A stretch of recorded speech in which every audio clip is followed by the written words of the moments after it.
Hello everybody, j'espère que vous allez bien. Aujourd'hui, dans cette nouvelle vidéo, on va continuer l'étape numéro 3. Fonction 1, boucle et algorithme. Je repars sur ma recette de cuisine. J'ai découpé ma recette en 9 étapes. Alors, on ne va pas voir tous les détails des étapes, mais c'est juste pour vous expliquer en programmation. Lorsque vous écrivez votre code, vous allez faire les choses étape par étape. Donc la première étape, on va laver les carottes, les peler, les couper en rondelles, puis les sécher. Une fois les carottes sont prêtes, on va commencer la cuisson à 100 degrés pendant 20 minutes. Puis on va les laisser refroidir un peu. On va les parsemer et les saler, ensuite les servir. Cette recette, elle est approximative, inspirée d'une vraie recette, peu importe. Finalement, faire des carottes Vichy, ça correspond à ces 9 étapes-là. Mais plus que ça, si je prends juste la première étape, laver les carottes, eh bien, laver une carotte, c'est prendre une carotte, ouvrir le robinet, la passer sous l'eau, la frotter. Donc, vous voyez qu'on a une certaine hiérarchie. Alors, les 6 étapes que vous voyez ici, il va falloir reboucler et refaire la même chose pour laver chaque carotte. Et pour chaque, en anglais, ça se dit for each. Et donc, dans le code C#, vous verrez ce mot-clé for each pour réaliser ce type de boucle. C'est-à-dire sur tous les éléments, dans notre cas, sur toutes les carottes. Donc, cette partie, c'est une boucle. Et toutes les étapes que vous voyez là, dans la boucle, c'est des fonctions. Donc, laver les carottes, c'est une fonction qui va appeler d'autres fonctions. Notamment, prendre une carotte, c'est une fonction. Et d'ailleurs, prendre une carotte, il va appeler d'autres fonctions comme marcher vers le placard, ouvrir le sac, prendre les carottes, etc.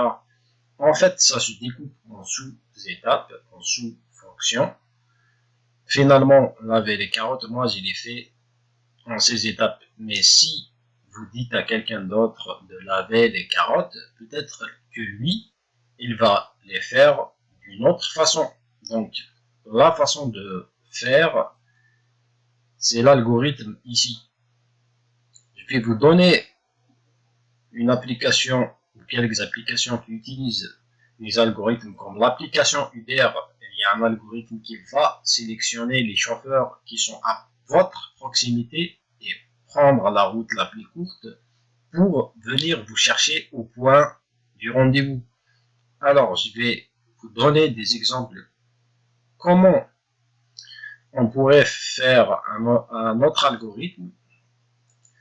Je reprends ici sur la gauche l'algorithme qu'on a actuellement et je vais faire un algorithme optimisé 1. Cette fois, si je commence tout de suite par ouvrir le robinet et quand j'aurai lavé toutes les carottes, je fermerai le robinet. Et dans ce cas, là, pour chaque carotte, je vais prendre une carotte, la passer sous l'eau, la frotter, ensuite l'essuyer. Alors, si on lance ce nouvel algorithme avec une seule carotte, on ne va pas gagner du temps par rapport au premier algorithme. Mais par contre, si on lance avec 1000 carottes, on va gagner du temps parce que sur le premier algorithme, on est obligé d'ouvrir le robinet et de le fermer pour chaque carotte. Et ici, on va l'ouvrir une fois, laisser couler l'eau, et puis on va laver toutes les carottes d'un coup. Alors c'est vrai que cet algorithme optimisé, il est plus rapide, par contre, il va gaspiller un peu plus d'eau. Eh bien, quand vous allez développer des algorithmes, des fois vous allez modifier votre algorithme pour l'optimiser et faire en sorte que votre application soit plus performante. mais il va utiliser plus de mémoire. Je vais continuer avec un deuxième exemple. J'ai remis l'algorithme optimisé 1 et je vous montre l'algorithme optimisé version 2. Donc, on ouvre toujours le robinet au début et on le ferme à la fin. Mais quand on va boucler, au lieu de boucler avec une carotte à chaque fois, on va boucler en prenant 5 carottes à chaque fois. Et cela jusqu'à ce qu'il n'y a plus de carottes. Et donc, les boucles jusqu'à, on va utiliser le mot-clé while. On le verra plus tard dans des exemples dans le code. C'est vrai que cette fois-ci, c'est fait un peu plus à la va-vite pour l'algorithme. C'est plus efficace, mais par contre, c'est un petit peu moins bien fait. Des fois, vous devez faire votre algorithme en fonction des contraintes que vous avez, c'est-à-dire la rapidité versus la qualité. Par exemple, le MP4.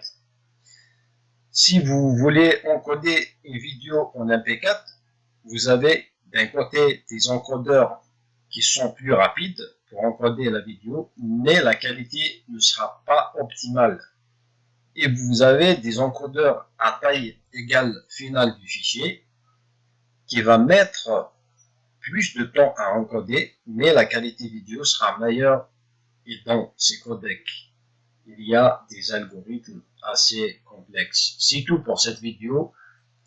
Dans la prochaine vidéo, on va faire fonction 2. Merci d'avoir regardé la vidéo. Mettez un pouce bleu si vous aimez et abonnez-vous. Ciao, ciao. Bye bye. À la prochaine.